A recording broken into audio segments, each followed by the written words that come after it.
தென்காசி மாவட்டம் புளியங்குடியில் தனியார் பள்ளி வளாகத்தில் கார் மோதி 4 வயது சிறுமி உயிரிழந்தது தொடர்பாக நேற்று மதியம் முதல் தற்போது வரை தொடர் மறியல் போராட்டம் நடைபெற்று வருகிறது.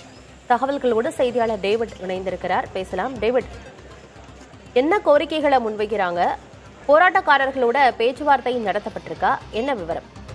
நிச்சயமாக தென்காசி மாவட்டம் புளியங்குடி பகுதியில் தனியார் பள்ளியில் 4 வயது பள்ளி மாணவி நேற்று பள்ளி முடிந்து வீட்டிற்கு செல்வதற்காக நின்று கொண்டிருப்பது எதிர்பாராத விதமாக காரின் டயரின் பின்பாகத்தில் மோதி விபத்தானது சம்பவ இடத்தில் பலியான சம்பவம் பெற்றோருடைய பெரும் அதிருப்தியானது. இந்த நிலையில் நேற்று மாலை 5 மணிக்கு தொடங்கிய இந்த போராட்டமானது தற்பொழுது வரை கொல்லம் மதுரை தேசிய நெடுஞ்சாலையில் அந்த 4 முக்கு சாலையில் போராட்டமானது தொடர்ந்து நடைபெற்று இருக்குது.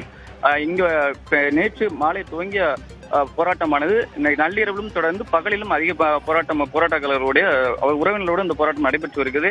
முக்கியமான கோரிக்கை அவங்க வைக்கக்கூடியது என்னவென்றால், மாவட்ட ஆட்சித்தலைவர் சம்பவ இடத்திற்கு வர வேண்டும், உரிய விசாரணை நடத்தப்பட வேண்டும், சம்பவத்திற்கு காரணமானவர்களை கைது செய்ய வேண்டும் என கோரிக்கை வைத்துள்ளனர் போராட்டக்காரர்கள். இந்த சம்பவத்தால் இந்த பகுதியில் காலையிலிருந்து பரபரப்பான சூழ்நிலை ஏற்பட்டு வருகிறது. அதே போல வாகன ஓட்டிகள் மாற்றுப்பாதையில் செல்லப்பட்டு வருகிறது.